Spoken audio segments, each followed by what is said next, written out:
Hello बच्चों, स्वागत है आप सबका मायू अकेडमी में। मैं महिमा आप लोगों का हार्दिक स्वागत करती हूँ। आज हम बात करने वाले हैं रीनल सिस्टम के बारे में।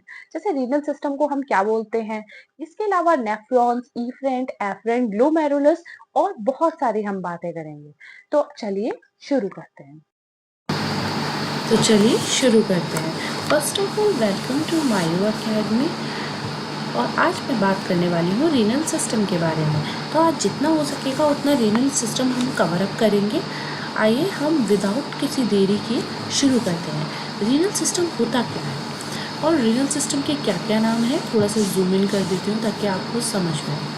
Renal system urology and renal system को हम लोग यूरोलॉजी और न्यूरोलॉजी दो नाम से जानते हैं। ठीक है, ये दो नाम से हम इन्हें जानते हैं। यूरोलॉजी का मतलब होता है study of urinary system and nephrology का मतलब होता है स्टडी ऑफ नेफ्रॉन्स। ठीक, और एक्सक्रीटरी सिस्टम का मतलब क्या होता है? एक्सक्रीटरी सिस्टम होता है the process of removal of metabolic waste from human body. वो प्रोसेस जो कि मेटाबॉलिक के द्वारा ह्यूमन वेस्ट को बाहर निकाल रहा है, उसको हम लोग एक्सक्रीटरी सिस्टम कहते हैं। जैसे आपने किडनी का डायग्राम देखा होगा, ये इस तरीके का डायग्राम किडनी का होता है। ठीक है, ये रहा हमारा ब्लैडर और ये पूरा किडनी का डायग्राम। चलिए आगे बढ़ते हैं। रिमूवल ऑफ मेटाबॉलिक वेस्ट, तो क्या क्या जो है वो निकलता है हमारे शरीर के अंदर से।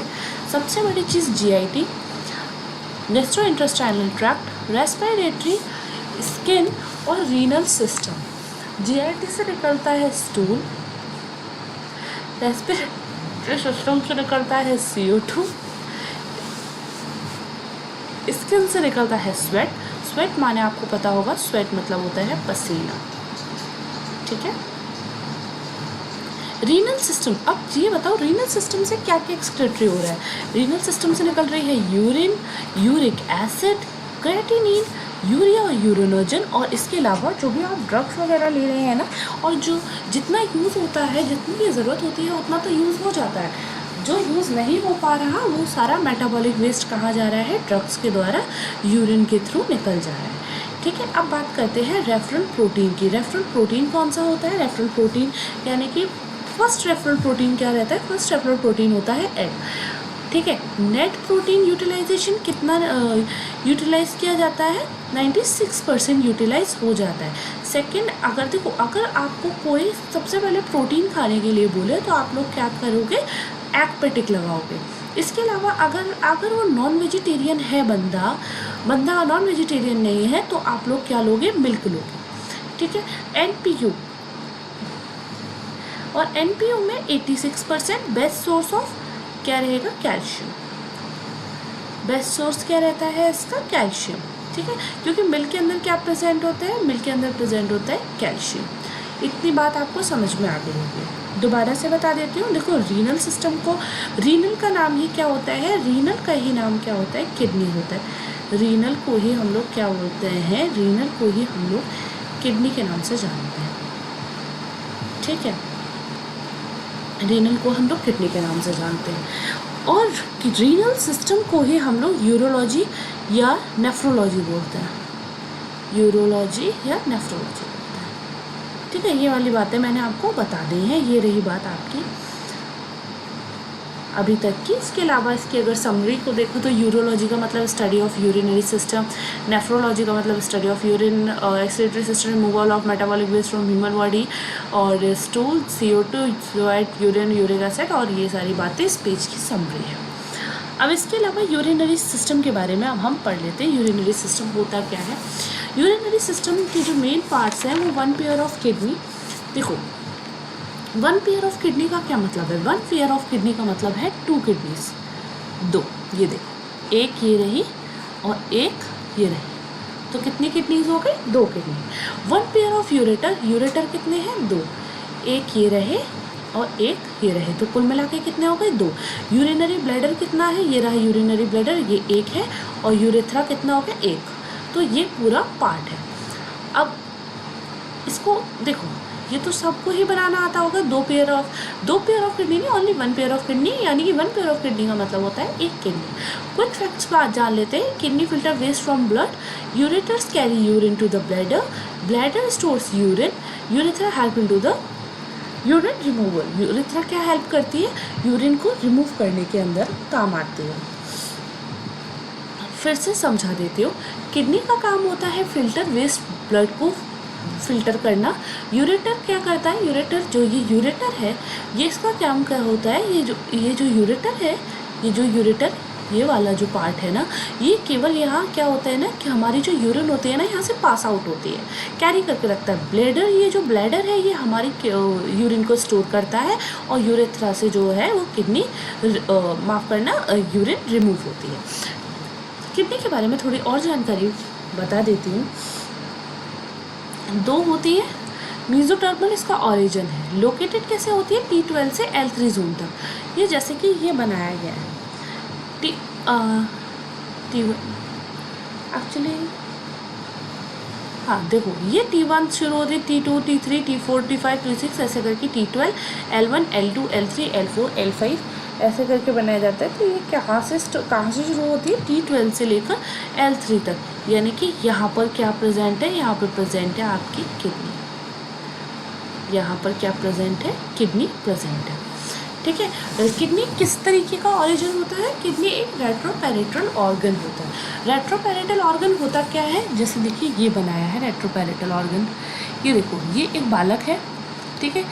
ये हमारी जो जितने भी इंटेस्टाइन वगैरह होता है, या डाइजेशन होता है, या स्टमक है, या गाल ब्लैडर है, जो भी कुछ है ना, वो इसके अंदर है, पैरेटल कैविटी के अंदर। और जो किडनी हमारी बनी हुई है ना, ये हमारी रेट्रोपेरिटल है, यानी कि ये इस कैविटी के बाहर बनी हुई है। इसीलिए हम लोग इससे कहते हैं कि किडनी एक रेट्रोपेरिटल कैविटी है। जैसे इसमें लिखा है, देखो ये चीज़ क्या बनाई है मैंने? Peritoneal cavity. अदर ऑर्गन जो रहते हैं वो इसके अंदर रहते हैं, किडनी एक जो है आउटसाइड में रहती है, इसीलिए इसको रेट्रोपेरिटोनियल कैविटी कहते हैं। Posterior to the peritoneum layer जो है ना, ये पेरिटोनियम लेयर के अंदर कवर अप होती है। तो पेरिटोनियम लेयर के पीछे जो बनी हुई होती है ना, इसी को हम लोग रेट्रोपेरिटोनियम कहते हैं। समझ में आ गई बात? रेट्रोपेरिटोनियल ऑर्गन क्या होता है? नहीं समझ में आया हो तो कमेंट बॉक्स में ज़रूर बता दीजिएगा, ठीक है। आगे बढ़ते हैं। किडनी कहाँ डेवलप होती है? किडनी डेवलप कैसे होती है? किडनी डेवलप होती है हमारी पैल्विक कैविटी के अंदर, बट आफ्टर सम वीक, कुछ वीक के बाद में it is more in abdominal cavity. सबसे फिर कहाँ पहुँच जाती है? एब्डोमिनल कैविटी पहुँच जाती है 8th week, and sclera area के अंदर पहुँच जाती है। अच्छा, आप लोग ये मत सोचना कि ये बात हो कहाँ की रही है। ये बात हो रही है जब बच्चा पेट में है तब की बात हो रही है।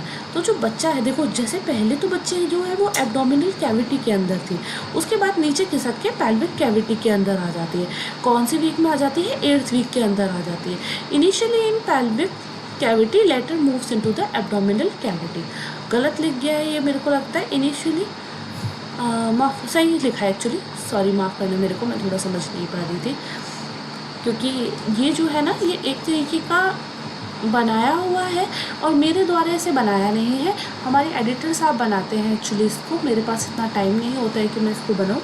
मेरे ओरिजिनल नोट्स होते हैं, उसमें आपको कभी भी गलती नहीं मिलेगी, इसलिए मैं दोबारा रीचेक करना पड़ता है मेरे को, इसीलिए मैं आपको बता देती हूँ। वैसे इसमें सारा कुछ दिया हुआ है, ऐसे कुछ गलती वगैरह नहीं होगी, लेकिन फिर भी एक बार आप लोग चेक कर लेना। और नीचे मेरी हैंड रिटन नोट्स हैं, उन्हीं से आप कवर अप कीजिएगा, ठीक है। ये तो मैं आपको समझाने के लिए और डायग्राम्स के लिए ये वाली नोट्स जो हैं वो बनवा के लाती हूँ, ठीक। आगे बढ़ते हैं। यूरिन का फॉर्मेशन स्टार्ट कब हो जाता है? यूरिन का फॉर्मेशन जो स्टार्ट हो जाता है वो 12 वीक पे हो जाता है। ये बच्चा जब पेट में है ना, ये तब की बात चल रही है, समझ रहे हो ना आप? मतलब फीटस है, फीटस की बात चल रही है, फिटल की बात चल रही है, बेबी की बात चल रही है। बेबी जो है कहाँ है? स्टमक के अंदर है, मतलब बेबी जब पेट में है ना तब की बात चल रही है, फीटस जो है ना, समझ गए। Urine formation start at 12 week, 12 week पे यूरिन का फॉर्मेशन स्टार्ट हो जाता है।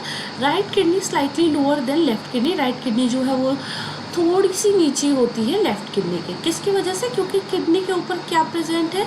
किडनी के ऊपर प्रेजेंट है लिवर, ठीक है, लिवर प्रेजेंट है किडनी के ऊपर। एक second, kidney slightly lower than left kidney due to the liver, ठीक है। Abnormal related to the location, अब लोकेशन के से जो एबनॉर्मलिटीज़ है ना उनके बारे में हम जान लेते हैं। सबसे पहली बात करते हैं एक्टोपिक किडनी की। एक्टोपिक किडनी होती क्या है? Ectopic kidney is not present in the right location. Kidney जो है वो राइट लोकेशन पर मतलब अपनी सही जगह पर प्रेजेंट नहीं है। It may be in thoracic region, या तो वो थोरेसिक रीजन में प्रेजेंट है, पेल्विक रीजन में प्रेजेंट है, या cross renal ectopic both are some side, यानी कि या तो वो क्रॉस रीनल एक्टोपिक है, दोनों सेम साइड पर प्रेजेंट है, ठीक है। यानी कि जैसे अब मैंने बताया ना आपको, दोनों एक साइड पे कैसे प्रेजेंट हो सकती है, एक जो है वो स्लाइटली नीचे होगी, यानी कि राइट वाली नीचे होगी और लेफ्ट वाली जो होगी वो ऊपर होगी, समझ गए, क्योंकि उसके पास में लिवर है, इस वजह से। अगर वो दोनों सेम जगह प्रेजेंट है तो भी दिक्कत है, तो क्रॉस रीनल एक्टोपिया बोलेंगे इसको, बहुत सेम साइड में है। अब शेप की बात करेंगे तो शेप क्या रहता है हमारी किडनी का? शेप रहता है बीन शेप। तो किस शेप की होती है? बीन शेप की किडनी होती है। एबनॉर्मलिटी की बात करूँ तो पहली एबनॉर्मलिटी होती है horse shoe shape kidney. Horse shoe shape kidney का मतलब क्या होता है? मतलब lower portion of the both kidney attach join by the isthmus. ये जो पोर्शन है ना, इसको हम इस्थमस के नाम से जानते हैं, इसे ही हम इस्थमस कहते हैं। और जो लोअर पोर्शन होता है ना, दोनों किडनी का आपस में अटैच हो जाता है। देखो ये वाला जो पोर्शन है ना, ओ माफ़ करना, हाँ ये वाला जो पोर्शन है ना, इसको हम इस्थमस कहते हैं, और इस्थमस के ही द्वारा जो है वो दोनों किडनी आपस में जुड़ गई हैं, समझ गए बात। और ये क्या क्या कॉज करती है? ये हाइड्रोनेफ्रोसिस कॉज कर देती है, और यूरिन भर जाता है दोनों किडनी के अंदर, ठीक है। हाइड्रोनेफ्रोसिस के बारे में मैं आपको तब बताऊंगी जब मैं आपको किडनी के डिसीजेस के बारे में पढ़ाऊंगी, तब मैं आपको बताऊंगी हाइड्रोनेफ्रोसिस होती क्या है। Due to isthmus urine flow is the obstructed, urine flow obstruct कर जाती है, so urine gets accumulated in both kidney, so दोनों किडनी के अंदर क्या हो जाता है? यूरिन भर जाता है। उसके बाद में हम एबनॉर्मलिटी के बारे में बात करेंगे। एबनॉर्मलिटी और कौन सी एबनॉर्मलिटी है यहाँ पे अभी सिर्फ थोड़ा सा ओवरव्यू बता दिया है। सुपर नंबरी kidney, renal agenesis, solitary kidney and duplex kidney. अच्छा, सुपर नंबरी किडनी में क्या होते हैं? प्रेजेंस ऑफ एक्स्ट्रा किडनी, एक किडनी एक्स्ट्रा प्रेजेंट होती है। इट में भी 1 और 2, एक या 2 या उससे ज़्यादा प्रेजेंट हो सकती है। रीनल एजेनेसिस में क्या हो रहा है? कॉन्जेनाइटल एब्सेंट ऑफ 1 और बोथ किडनी, या तो बचपन से ही कॉन्जेनाइटली ही एक किडनी एब्सेंट है या दोनों ही किडनी एब्सेंट है। सॉलिटरी किडनी क्या होती है? Present both kidney but only 1 function. Solitary kidney में क्या होता है? सॉलिटरी किडनी में क्या होता है? दोनों किडनी प्रेजेंट है पर केवल एक जो है वो फंक्शनल है, ठीक है। इसके अलावा डुप्लेक्स किडनी में क्या हो रहा है? 1 और both kidney are have the extra ureter, दोनों ही किडनी के पास एक एक्स्ट्रा यूरेथर है। अब मैं दिखाती हूँ आपको कैसे। एक सेकंड वेट करना। मैंने एस शेप की किडनी होती है, जो मैंने अभी आपको बताया, जो दूसरा फंक्शन है। पहला तो देखो मैंने आपको हॉर्स शू बताया, दूसरा जो है वो है एस शेप किडनी। ये दूसरा फंक्शन है, तीसरा नहीं, गलती से तीसरा लिख गया है, ये दूसरा फंक्शन है। ओ अभी मेरे को थोड़ा सा आइडिया नहीं है इसका, इस वजह से ये दिक्कत दे रहा है, बट धीरे धीरे नहीं देगा। इसको एस शेप किडनी के नाम से जानते हैं। देखो ये कैसा एक बिल्कुल एस की तरह आकार नहीं है इसका। ये देखो, अगर आपको समझ आ रहा होगा तो ये आकार कुछ इस तरीके का होता है, ऐसा समझ के, जैसे मैं यहाँ बना के बता देती हूँ, ये कुछ इस तरीके की बनी होती है, ऐसे कुछ इस तरीके की, इसलिए हम लोग इसको बोलते हैं एस शेप किडनी, ठीक है। The lower of the one kidney joint by the upper end of the another by the isthmus, isthmus के द्वारा। ये देखो दूसरी वाली किडनी किसके द्वारा जुड़ी हुई है? एक इस्थमस के द्वारा जुड़ी होती है। नंबर 1, 4 और 2, एक सेकेंड, नंबर 1, 4 और 2 नहीं, एक्चुअली नंबर 1 एक पेयर में होंगे या 2 होंगे, यानी कि एक सी बात जो मैंने आपको बताई, किडनी तो 2 ही होती है, इसका तो कोई मकसद ही नहीं है। एबनॉर्मलिटीज़ क्या क्या होती हैं? देखो ये तो फिर इसकी एबनॉर्मलिटी है, ठीक है। इसके माफ़ कीजिएगा मुझे, मैं अभी बता देती हूँ आपको अच्छे से। हाँ, दोबारा मैं बता देती हूँ। देखो हम लोग एबनॉर्मलिटीज़ ही तो पढ़ रहे हैं, हम एबनॉर्मलिटीज़ पढ़ रहे हैं ना, तो सबसे पहले एबनॉर्मलिटी हमने क्या पढ़ी, horseshoe shape kidney. Horseshoe shape kidney में क्या हो रहा था, इस्थमस जो है वो दोनों किडनी के आपस में जुड़ रहा था, जिसकी वजह से यूरिन जो है वो दोनों किडनी के अंदर भर रहा था। एस शेप किडनी दूसरा है। एस शेप किडनी जो होता है वो एस शेप की बनी हुई होती है, और एस शेप की बने होने की वजह से उसका जो माफ़ करना, उसका जो लोअर एंड होता है वो किडनी से जॉइंट होकर, किडनी से क्या जॉइंट हो जाता है, वो अपर एंड की तरफ जुड़ जाता है। किसके द्वारा जुड़ता है, इस्थमस के द्वारा। तो ये एस शेप की किडनी का बात रही। अब दूसरी बात करते हैं सुपर नंबरी किडनी। सुपर नंबरी किडनी में क्या हो रहा है, presence of extra kidney, it may B 1 और 2 और मोर। ये मैंने अभी आपको बताया कि एक से ज़्यादा किडनी प्रेजेंट होती है। रीनल एजेनेसिस के बारे में बताती हूँ मैं कि कॉन्जेनाइटल अब्सेंट 1 और बोथ किडनी। कॉन्जेनाइटली अब्सेंट होता है एक या एक से अधिक किडनी। मैंने आपको बताया किस तरीके से अब्सेंट होती है, वो बताती हूँ मैं आपको। अगर एक किडनी अब्सेंट है, 1 किडनी इज अब्सेंट, अगर एक किडनी अब्सेंट है तो उसका नाम होगा यूनिलेटरल, और दोनों किडनी अब्सेंट है तो बाइलेटरल। अब आप कहोगे कि मैम अगर किसी व्यक्ति की या किसी बच्चे की अगर दोनों ही किडनी अगर अब्सेंट है तो बच्चे की तो डेथ ही हो जाएगी, क्योंकि भाई सर्कुलेशन होगा कैसे, ब्लड सर्कुलेशन। इसीलिए ही ये कॉन्जेनाइटल बीमारी होती है, इसमें 90% 99% मैं कहूँगी डेथ ही होती है। और जिनको क्योर मिल जाता है, पता चल जाता है यूएसजी के द्वारा या किसी भी तरीके से पता चल जाता है, तो जन्म लेने के तुरंत बाद ही ना उनका ऑपरेशन किया जाता है। इसके अलावा नई किडनी लगाई जाती है, या फिर उनको डायलिट पे रखा जाता है, डायलिसिस पे रखा जाता है, या जो भी कुछ कराते हैं। वैसे 99.9% उसकी डेथ ही हो जाती है, क्योंकि छोटे बच्चों का बहुत सारे डॉक्टर्स रिकमेंड भी नहीं करते हैं ऑपरेशन को, और हो भी नहीं पाता है, और जो लोग ट्राई करते हैं उसमें 0.01% ही सक्सेसफुल हो पाया है आज तक। ठीक है, अगर आप बात करो एक किडनी की, तो ये तो बहुत कॉमन है कि बहुत सारे लोगों को आपको सुना होगा जब यूएसजी कराया तब पता चला कि एक किडनी थी ही नहीं, केवल एक किडनी है। तो ये तो कॉमन है, ये कॉमन भी है, लेकिन सबको नहीं होती। लेकिन अगर बीमारी की बात करो, अगर इन दोनों में से बात करो तो ये वाली कॉमन है।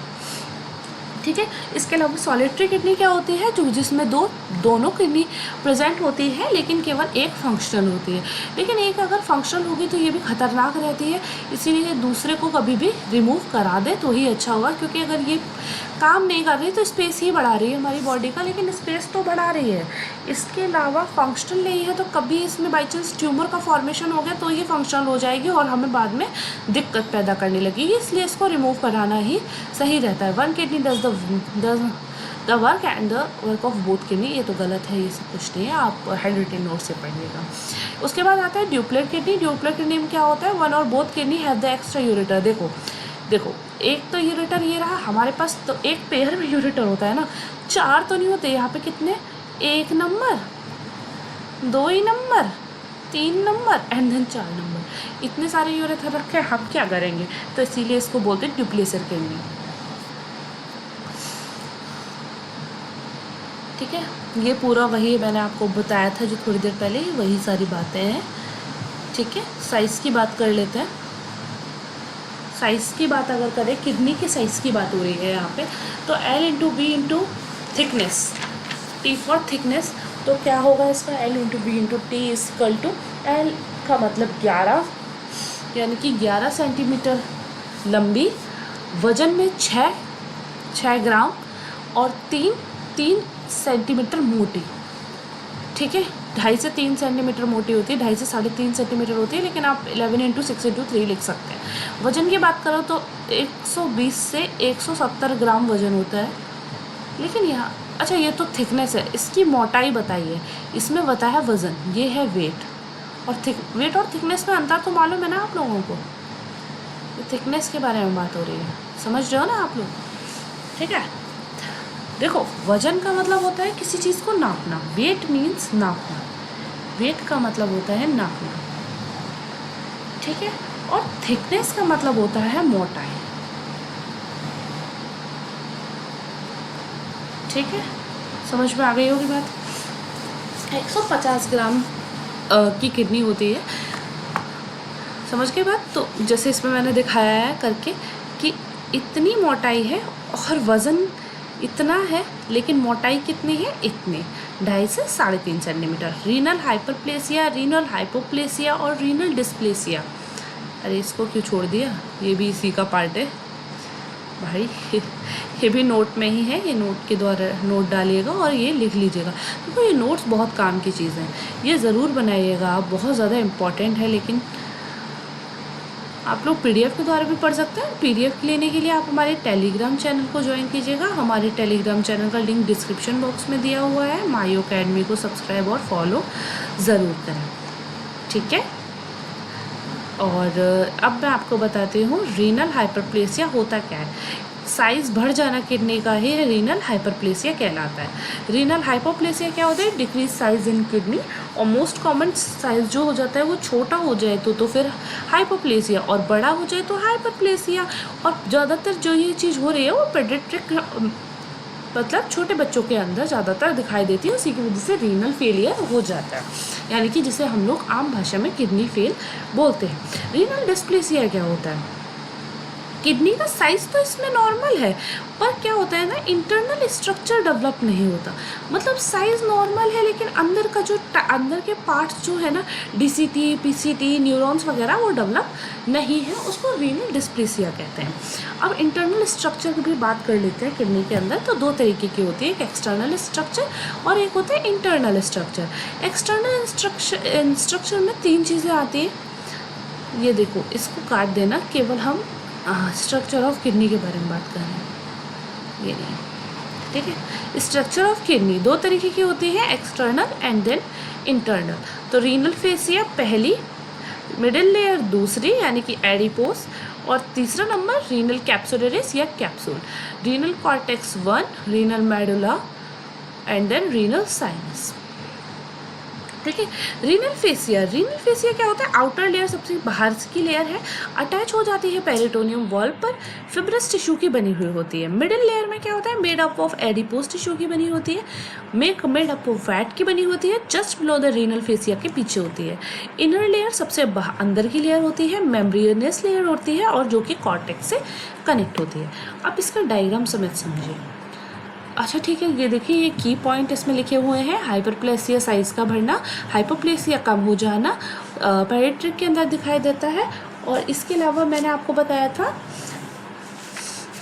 रीनल डिस्प्लेसिया, जिसमें साइज़ तो नॉर्मल होता है लेकिन इंटरनल स्ट्रक्चर जो है वो नहीं बनता। इसमें दिखा देती हूँ मैं आपको एक्सटर्नल स्ट्रक्चर, ठीक है। जैसे ये बना हुआ है, रीनल फेसिया, मिडिल लेयर और कैप्सूल। रीनल फेसिया सबसे बाहर की लेयर होती है, अटैच हो जाती है पेरिटोनियम लेयर पर, और फिब्रस टिश्यू की बनी हुई होती है। इंपॉर्टेंट बात है, बहुत ज़्यादा लिख लीजिएगा, याद रखिएगा। Protect the kidney and hold it in the place, provide the strength और सपोर्ट, ठीक है। स्ट्रेंथ देती है और सपोर्ट देती है, सबसे बाहर की लेयर है इसलिए। एंड देन मिडिल लेयर क्या है? मिडिल लेयर, एक सेकेंड रुकिएगा, मुझे ऐसा क्यों लग रहा है, ये थोड़ा सा वास्ट कर देती हूँ मैं आप लोगों के लिए, इतना ठीक रहेगा। Middle layer made up of adipose tissue, किसकी बनी हुई होती है? एडिपोस टिश्यू की बनी हुई होती है। मेड अप ऑफ फैट की बनी हुई होती है, रीनल फेसिया के ठीक पीछे होती है। Act as a cushion to protect the kidney from the injury, cushion की तरह। जैसे ये है ना, ये वाला जो एरिया है ना, ये एडिपोस टिश्यू का बना हुआ होता है, ताकि जो अंदर का ये वाला जो मटेरियल है ना, इसका कैप्सूल जो है ना वो ख़राब ना हो, या इसकी इंटरनल स्ट्रक्चर ख़राब ना हो। तो रीनल कैप्सूल या कैपिलरीज क्या होती है? सबसे अंदर की लेयर है, मेम्ब्रेनियस लेयर है, कनेक्ट हो जाती है कॉर्टेक्स के साथ में। Protect the kidney of the maintain its shape, क्यों बनाई जाती है? ताकि उसका वो शेप जो है वो मेंटेन कर सके, समझ गए। नेक्स्ट समरी मैं आपको भी बता चुकी हूँ, उसमें तो कोई ऐसी बात नहीं है। अब इंटरनल स्ट्रक्चर की बात करते हैं, ये इंपॉर्टेंट बातें हैं, ये थोड़ा सा ध्यान में रखिएगा और ध्यान से सुनिएगा। देख, एक्सटर्नल स्ट्रक्चर तो सिंपली याद हो जाता है, छह चीज़ें हैं, 3 चीज़ें हैं उसमें, फेसिया, मिडिल लेयर जो कि एडिपोस की बनी हुई होती है, और रीनल कैप्सूल्स। देखो इंटरनल भी 3 ही चीज़ों से मिलकर बना होता है, कॉर्टेक्स, मेडुला और रीनल साइनस, ठीक है।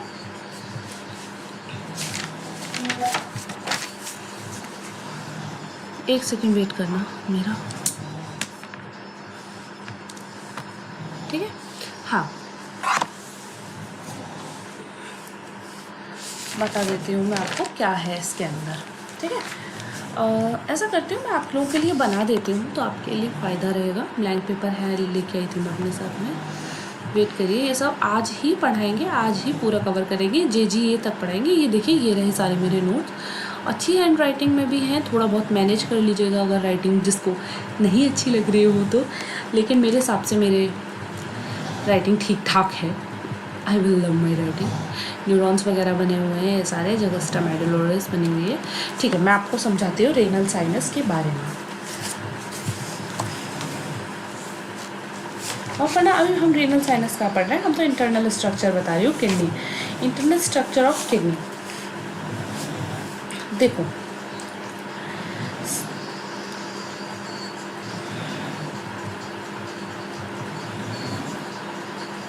ये देखो, ये हमारी किडनी है, ठीक है। किडनी के बाहर ये है,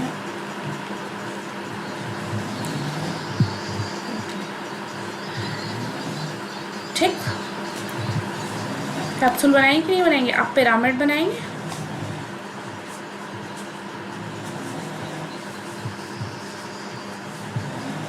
देखो, पिरामिड तो मैं कुछ इस तरीके से बना देती हूँ। एडजस्ट कर लेना, पिकासो तो मैं ही हो रही हूँ, जैसे थोड़ा छोटा बन गया है मेरे से, अगर आप लोगों को समझ में आ जाए तो। देखो, ये सब भरा हुआ है इसका पिरामिड, ठीक है। कॉलम ऑफ ब्रिटर्नी इसी के अंदर प्रेजेंट होता है। रुको, बना दो नोट के लिए, छोटा बन गया मेरे हिसाब से। यहाँ पे ना कॉलम ऑफ ब्रिटर्नी प्रेजेंट है, इसके आसपास ये जो चीज़ है ना, ये कॉलम ऑफ ब्रिटर्नी है। अब मैं आपको राइट करके समझाती हूँ क्या क्या चीज़ें हैं। देखो, ये तो जो बनाए हैं ना, इसको हम कहते हैं कैप्सूल। क्या कहेंगे? कैप्सूल, ठीक है। इसके अलावा ये जो बने हुए हैं ना, ये जो मैंने बनाए हैं, इन्हें कहते हैं रीनल पिरामिड। मैं RP लिख देती हूँ, ऊपर सब कुछ लिखा हुआ है। इसके अलावा ये जो बनी हुई चीज़ें हैं ना, ये इसके जो पास में ये जो चीज़ें हैं ना, इसको हम लोग कहते हैं कॉलम ऑफ ब्रिटर्नी। कॉलम ऑफ ब्रिटर्नी,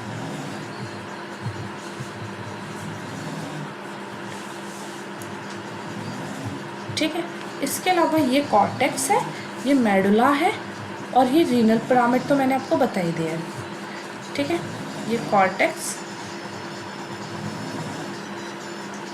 ठीक है, ये रीनल पिरामिड, और या उसको रीनल पिरामिड को हम लोग क्या एक नए नाम से और जानते हैं, उसको हम कहते हैं मेडुला पिरामिड, ठीक है। इसको हम लोग MP के नाम से भी जानते हैं। अब मैं आपको शॉर्ट और सिंपल तरीके से तीनों चीज़ें इसमें बना के दिखा देती हूँ, जो अभी फ़िलहाल आपके मतलब की है। देखिए,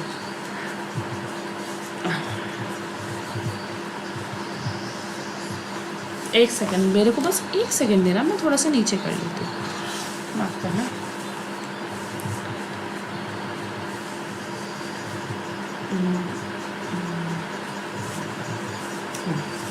रुकिए, मैं आपको समझाती हूँ कैसे।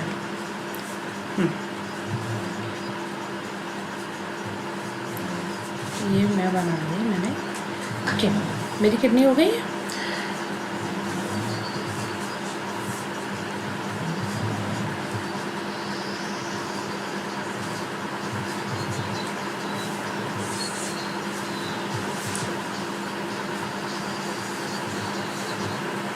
एक्चुअली अच्छी नहीं बनी है, रुकिए दोबारा बना देती हूँ।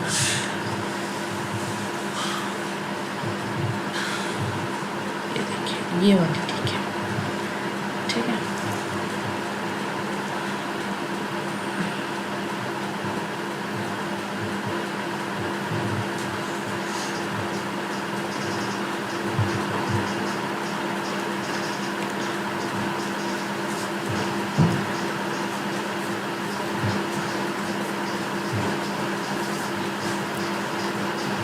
ठीक है,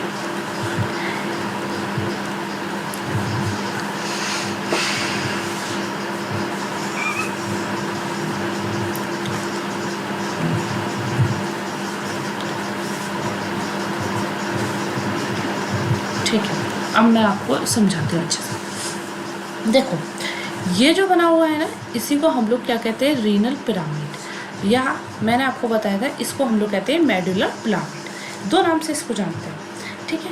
ये जो आपको ये जो गोल गोल दिखाई देते हैं, इन्हें हम क्या कहते हैं, इन्हें हम कहते हैं कॉर्टेक्स। इसके अलावा ये जो अंदर की चीज़ है, इसे हम कहते हैं कॉलम ऑफ ब्रिटानिया। ये वाला जो है, इसे हम कहते हैं कॉलम ऑफ ब्रिटानिया, ठीक है।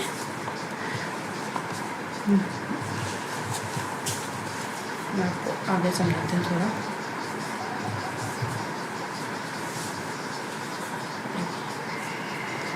रीनल साइनस ये रहा, जैसे इसमें बना है renal pyramid, cortex, column of Britannia. Renal cortex reddish colour का होता है, सम पार्ट कॉर्टेक्स का पेनिट्रेट कर जाता है। पेनिट्रेट का मतलब धंसा हुआ होता है, ये ना धंसा हुआ पार्ट है। पेनिट्रेट किसमें धंसा हुआ है, मेडुला के अंदर, उसको हम लोग कॉलम ऑफ ब्रिटानिया कहते हैं। जैसे मैंने अभी बताया ना आपको, ये पार्ट मेडुला को जो धंसा हुआ है ना, इसी को हम लोग कॉलम ऑफ ब्रिटानिया कहते हैं, ठीक है।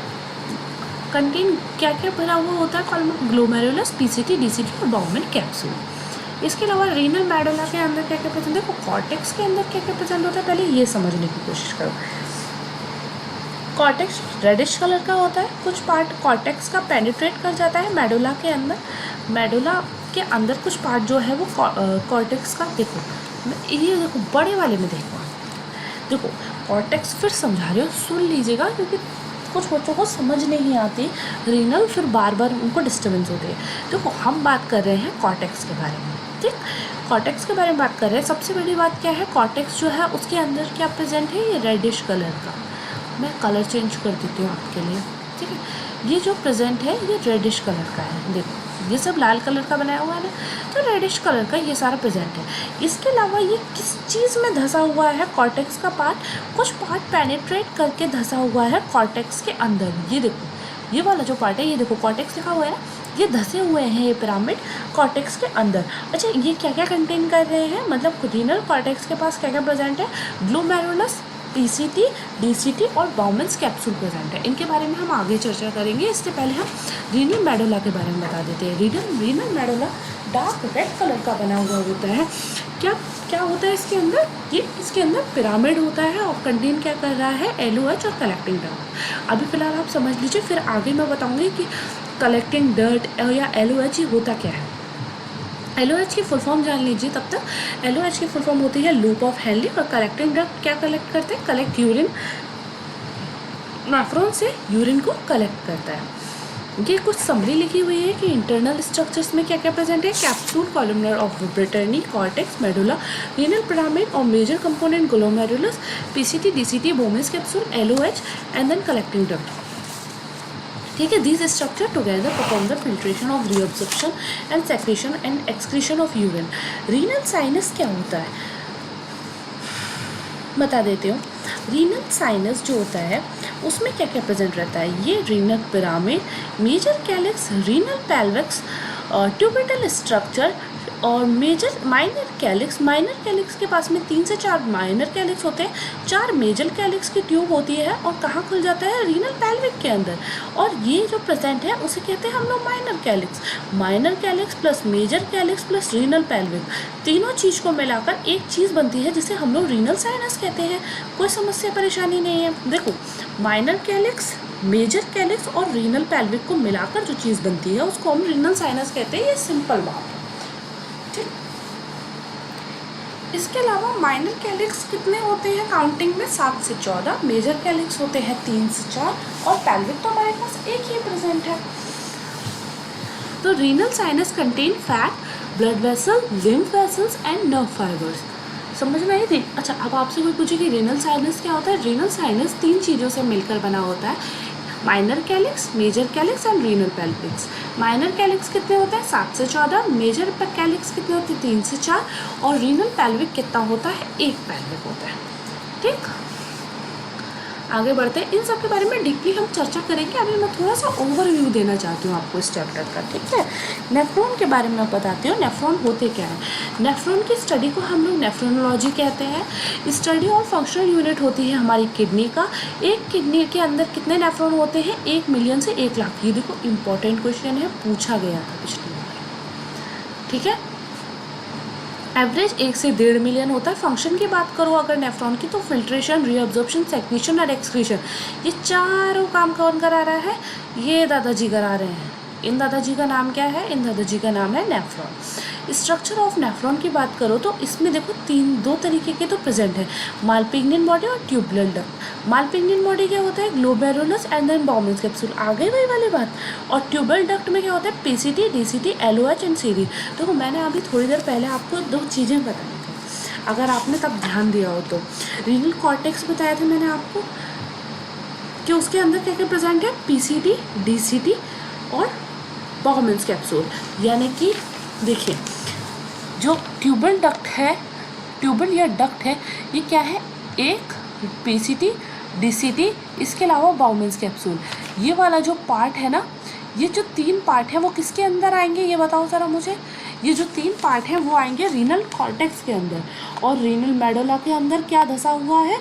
एलओएच और कलेक्टिंग डक्ट। ये दोनों किसके अंदर आएगा? वो रीनल कॉर्टेक्स के अंदर आएगा। इसके अलावा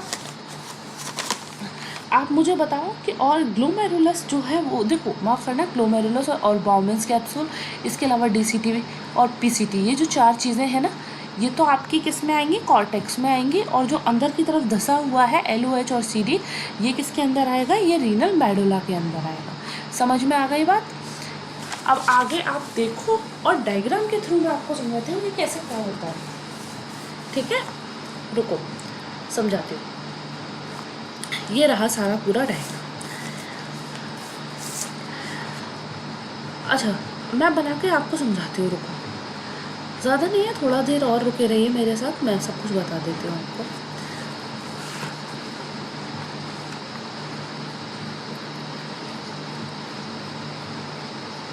हाँ ठीक है, मैं आपको ये समझा देती हूँ। एक बार आप मेरे से नेफ्रॉन समझ लीजिए, मैं आपको बता देती हूँ कौन सी चीज़ कहाँ प्रेजेंट है। भले आज हमें 1 घंटा लग जाए, लेकिन हम पूरा आज समझ के ही जाएंगे। ठीक है, और मेरे साथ जुड़े रहिए। इम्पोर्टेंट के बारे में हम चर्चा कर रहे हैं, सारी बातें मैं आपको बताऊंगी। तो आप मैं बनाने वाली हूँ नेफ्रॉन, होता कैसे है, कैसे क्या है, पूरा उसका सिस्टम बना देती हूँ। ठीक, वेट करें मेरे साथ।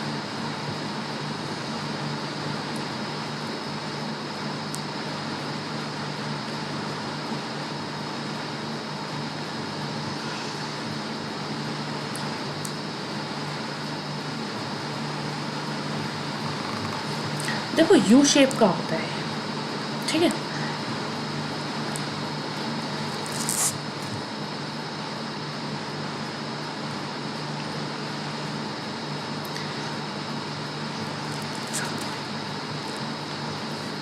मुझे लगता है ठीक से नहीं बन पा रहा है। ओके,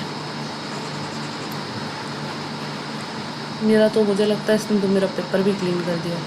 मेरा पेपर इतना गंदा था।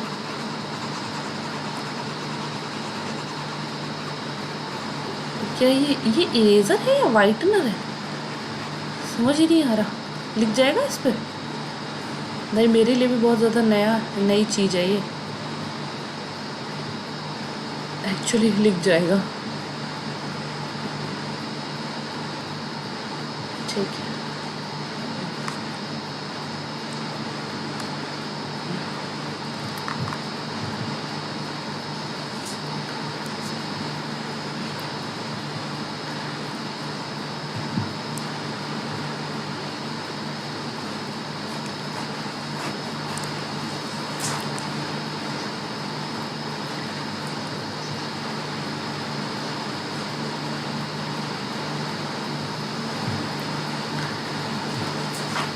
वेट करना, देखो बन रहा है, ठीक है।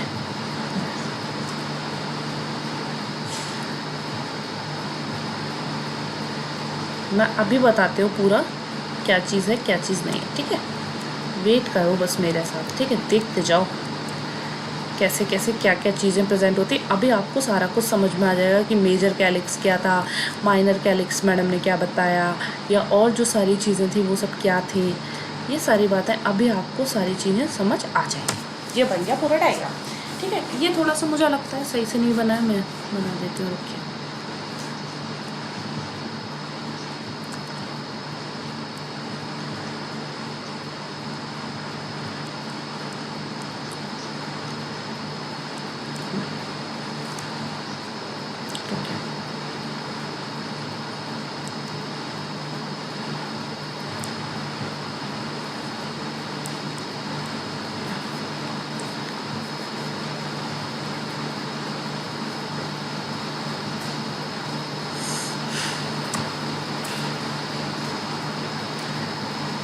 अब ठीक है, समझ गए बात। अब मैं इसको लेबल कर देती हूँ आपके। सबसे बड़ी चीज़ देखो, ये वाला जो पोर्शन होता है इसे हम लोग कहते हैं एफरेंट एट्रियोल, यानी कि मैं ए लिख देती हूँ, आपको ऊपर सब समझ में आ जाएगा। इसे कहते हैं इफरेंट एट्रियोल यानी कि ई। ठीक है, हम शॉर्ट फॉर्म में इसलिए लिख रहे हैं क्योंकि ऊपर जो है वो सारा कुछ लिखा हुआ है ऑलरेडी। अच्छा, मैंने एक चीज़ नहीं बनाई है जो कि मैं अभी बना देती हूँ। देखो, ये स्प्रिंग लाइक स्ट्रक्चर होता है या ब्रंच ऑफ कैपिलरीज होती है, इसी का एक नाम है, इसका नाम है हमारा प्यारा ग्लोमेरुलस। यही है हमारा ग्लोमेरुलस, जो मैंने आपको बताया था कहाँ प्रेजेंट है। ये सारी बातें आप लोग मुझे बताएंगे कमेंट बॉक्स में, ठीक है। उसके बारे में ये जो यू शेप का स्ट्रक्चर बना हुआ है, जो अभी भी मुझे लग रहा है टेढ़ा है, लेकिन इट्स ओके, आप लोग थोड़ा मैनेज कर लेना।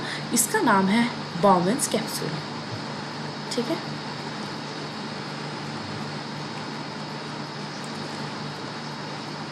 इसके अलावा ये जो जगह, ये जो चीज़ है, इसको हम कहते हैं पीसीटी।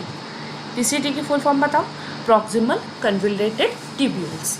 इसके अलावा ये जो नीचे की तरफ से एक ट्यूब निकल रही है, इसको हम लोग क्या बोलते हैं, लूप ऑफ हेनले। लूप की तरह है ना, एक लूप है बिल्कुल।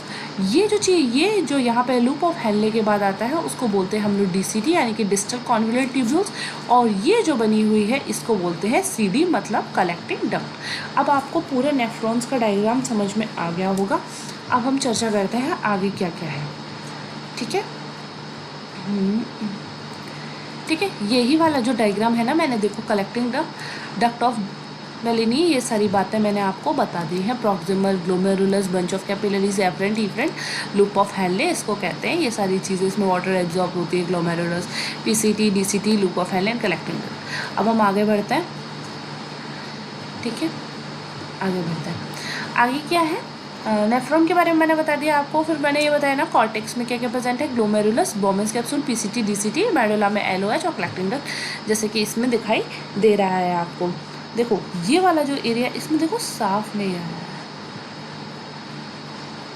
मैं आपको बना के बता सकती हूँ, अभी बता दूँगी बना के आपको पूरा अच्छे से। अब इसमें यही बता देती हूँ, ठीक है।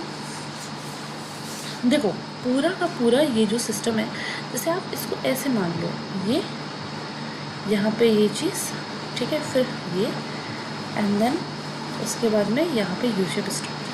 किडनी तो ऐसे जा रही है ना, तो ये यू शेप स्ट्रक्चर है। देखो ये यहाँ पे कलेक्टिंग डक्ट हो गई, इसके बाद एलओएच हो गया। ऐसा करूँगी मैं आप लोगों के लिए ना, टेलीग्राम चैनल पे आप लोग ज्वाइन हो जाइएगा, उस पर मैं आपको पीडीएफ डाल दूँगी, उसमें आपको एक अच्छी सी फ़ोटो जो है ना वो बना के डाल दूँगी या डिजिटली डाल दूँगी, तो आपको अच्छे से समझ में आ जाएगा कि आपको। देखो मैंने बता ही चुकी, देखो कॉर्टेक्स का पार्ट मैंने आपको बताया था ना, कहाँ कहाँ था, धसे हुए पार्ट को बताया था, कैप्सूल बताया था, और वही चीज़ इसके अंदर नेफ्रॉन्स में प्रेजेंट है। हर नेफ्रॉन के अंदर ये सारी चीज़ें प्रेजेंट है।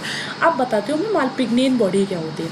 उसके दो पार्ट्स हैं, मालपिग्नियन बॉडी के दो पार्ट्स हैं, जिसको हम लोग ग्लोमेरुलस और बाउमेन्स कैप्सूल के नाम से जानते हैं, ठीक। इसे हम मालपिग्नियन बॉडी कहते हैं। ग्लोमेरुलस क्या होता है, ग्लोमेरुलस में देखो, ग्लोमेरुलस में मैंने आपको बताया ना एफरेंट और इफरेंट एट्रियोल होता है, और ग्लोमेरुलस मैंने आपको बताया था कि स्प्रिंग लाइक स्ट्रक्चर है। उसमें कितने ब्रंच ऑफ 50 कैपिलरीज उसमें प्रेजेंट होती है। कितने टोटल, ये काउंटेबल कैपिलरीज प्रेजेंट होती है, जिसमें 50 कैपिलरीज आती हैं, ठीक। इसके अंदर ब्लड एंटर यहाँ से होता है एंड देन ब्लड एग्जिट हो जाता है, यही सिर्फ ग्लोमेरुलस का काम रहता है। अब बाउमेन्स कैप्सूल के बारे में चर्चा करते हैं। बाउमेन्स कैप्सूल होता क्या है, एक सेकेंड रुको। हाँ, बाउमेन्स कैप्सूल क्या होता है, बाउमेन्स कैप्सूल देखो विसरल एपिथेलियम इनसाइड, जिसे हम लोग पोडोसाइट सेल कहते हैं, और विसरल, इसके देखो विसरल एपिथेलियम बाहर की तरफ होता है, और इसमें विसरल एपिथेलियम, पैराइटल एपिथेलियम, ये सारी चीज़ें जो हैं वो प्रेजेंट रहती हैं। और ये होता है, इसे कहते हैं हम लोग विसरल स्पेस। विसरल एपिथेलियम के पास में क्या प्रेजेंट होता है, पोडोसाइट प्रेजेंट होते हैं, ठीक है। ये सारी चीज़ें इसके अंदर जो है वो प्रेजेंट होती हैं, समझ गए। अब टाइप्स ऑफ न्यूरॉन की बात कर लेते हैं। न्यूरॉन के टाइप क्या होते हैं, यूनिटेरियस ट्यूब्यूल्स भी बोलते हैं इनको, न्यूरॉन्स को यूनिटेरियस ट्यूब्यूल्स, सारे ट्यूब्यूल्स ही है क्योंकि सब नलिकाएँ ही हैं जो इधर से उधर जा रहे हैं। अब बात करते हैं कॉरिटेनल नेफ्रॉन, कॉरिटेनल नेफ्रॉन और जगस्टा मेडुलरस नेफ्रॉन। जगस्टा मेडुलरस JGA, इसके बारे में बहुत लोगों ने सुना होगा, लेकिन आज तक समझ नहीं पाते हैं JGA होता क्या है। वो मैं अभी आपको बता देती हूँ, 5 मिनट में क्लियर हो जाएगा कि आखिरकार JGA होता क्या है। पहली बात, कॉर्टियल नेफ्रॉन्स क्या होते हैं, 85% नंबर के अंदर होते हैं लूप ऑफ हैंडे, जिनमें छोटा छोटा लूप ऑफ हैंडे छोटा होता है। पेरिफिक के लिए होते हैं, वैसा रेक्टा एब्सेंट रहता है और केवल एक्सक्रीटरी फंक्शन करते हैं। ये होता है कॉर्टियल नेफ्रॉन्स। इसके अलावा जगस्टा मेडुलर नेफ्रॉन जो होते हैं वो 15% होते हैं नंबर के अंदर। LOH लंबा होता है, डीपली होता है इसके अंदर, और वैसा रेक्टा प्रेजेंट होता है, एक्सट्री और ओस्मोलैरिटी को प्रेजेंट करता है। तो हमारे लिए फ़ायदेमंद कौन सा हुआ, जगस्टा मेडुलर यानी कि JGA। अब जगस्टा मेडुलरस नेफ्रॉन्स, JGA, जगस्टा मेडुलर एपरेटस, ये सब काम क्या करते हैं ये देखना बहुत ज़्यादा ज़रूरी है। ये है पूरा डायग्राम। लोकेटेड कहाँ रहता है, एफरेंट एट्रियोल और DCT के बीच में प्रेजेंट रहता है, जिसको हम लोग JGA कहते हैं। एफरेंट एट्रियोल मैंने आपको बता दिया, ये वाला देखो मैंने आपको बताया था ना, एक एफरेंट एट्रियोल होता है, एक इफरेंट एट्रियोल होता है, तो इसके पास में प्रेजेंट होता है, ठीक है। और DCT के अंदर प्रेजेंट होता है, इसी को हम लोग जगस्टा एपरेटस कहते हैं, ठीक है। In some nephron efferent arteriole और DCT come closer to each other. Efferent arteriole और DCT जो है वो कुछ कुछ नेफ्रॉन्स के अंदर पास होते हैं, जिसमें कलेक्टिंग डक्ट बना के एक स्पेशलाइज स्ट्रक्चर बना लेती है, कलेक्टिंग डक्ट भी मिल जाती है, उसको हम लोग JGA उसको नाम दे देते हैं। JGA का मतलब जगस्टा ग्लोमेरुलस एपरेटस, और यही फॉर्मेशन कराती है कुछ सेल को, यही फॉर्मेशन कराती है रेनिन और एरिथ्रोपोइटिन हार्मोन का। देखो मैंने, अगर जब आप लोग ना एंडोक्राइन सिस्टम पढ़ोगे ना, तब आपको ये जगस्टा एपरेटस के बारे में वहाँ जानकारी दी जाती है कि एरिथ्रोपोइटिन हार्मोन बनता है, RBC का फॉर्मेशन हो रहा है किडनी से, किडनी RBC कौन करा रहा है, ये महारानी करा रही हैं। समझ में आई है बात, ठीक है। आगे बताती हूँ JGA के बारे में कुछ और बातें। Some cells present inside the JGA apparatus known as the juxta glomerulus cells. कुछ सेल्स प्रेजेंट होती है जगस्टा एपरेटस के अंदर, उसको ही हम जगस्टा ग्लोमेरुलस सेल्स बोलते हैं। जगस्टा ग्लोमेरुलस सेल्स जो रिलीज करते, देखो मैंने अभी बताया ना, रेनिन और एरिथ्रोपोइटिन हार्मोन, यानी कि वो हार्मोन जो RBC का फॉर्मेशन कर रहा है। तो मेनली RBC का फॉर्मेशन और कहाँ से हो रहा है, बोन मैरो के अलावा जगस्टा ग्लोमेरुलस सेल्स के द्वारा हो रहा है, ठीक है। नोट एक देख लेते हैं क्या है। कैपिलरीज हैं, कुछ कैपिलरीज प्रेजेंट होती हैं ट्यूब्यूल्स के पास में, जिन्हें हम लोग पेरीट्यूब्यूल कैपिलरीज यानी कि PTC बोलते हैं। देखो इस तरीके की कैपिलरीज प्रेजेंट है कुछ, ठीक है।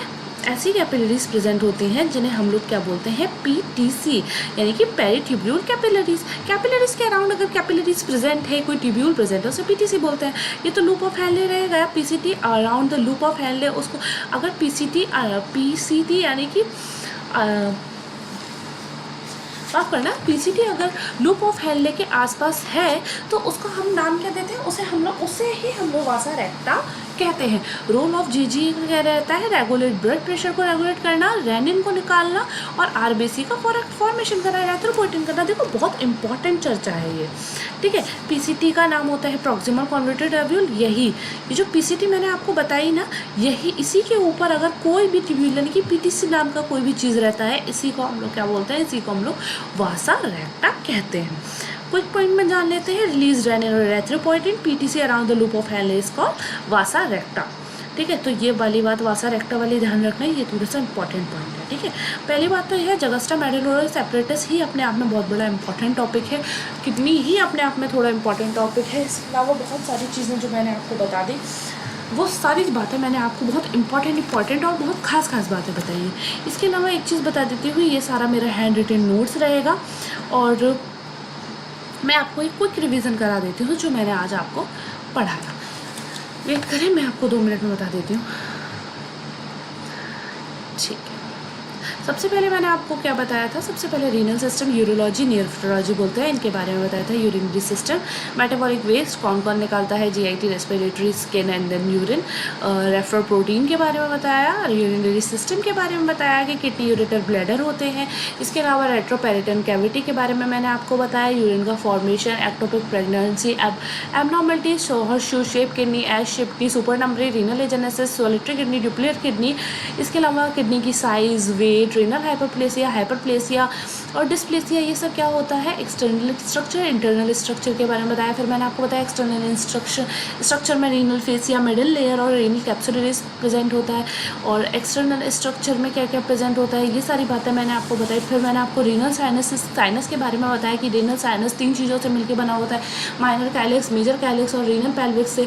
फिर मैंने इनके आपको बताया नंबर कितने होते हैं, 7 से 14 माइनर और 3 से 4 major, and then renal pelvic is 1। फिर मैंने आपको नेफ्रॉन्स के बारे में बताया। मैंने आपको बताया एक किडनी के अंदर कितने नेफ्रॉन होते हैं, मैंने आपको बताया 1 मिलियन से लेकर 1 लाख तक नेफ्रॉन होते हैं। स्ट्रक्चर बताई मैंने आपको नेफ्रॉन की। मालपिग्नियन बॉडी में बताया ग्लोमेरुलस और बॉमेंस कैप्सूल प्रेजेंट है। ट्यूब्यूल में बताया डीसीटी, पीसीटी, एलओएच और सीडी प्रेजेंट होता है।